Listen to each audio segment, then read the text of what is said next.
Sveiki, mano vardas Gabrielius ir aš žaidžiu ledo ritulį. Tai ir pats geriausias žaidimas pasaulyje.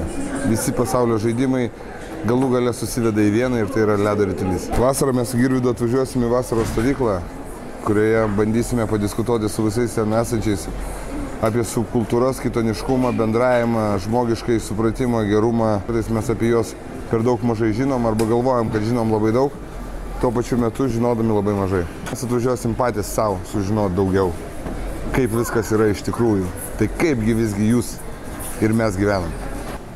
Mes dar neturėjom nei vieno neįdomaus seminaro, nes mes neskaitom seminarų iš lapų ir nei vienas nėra identiškas prieš tai buvusiam. Kiekvienas jų būna skirtingas, kiekvieną kartą mes per skirtingą kampą ir skirtingų būdų bandom apžvelgti tai, apie ką kalbam.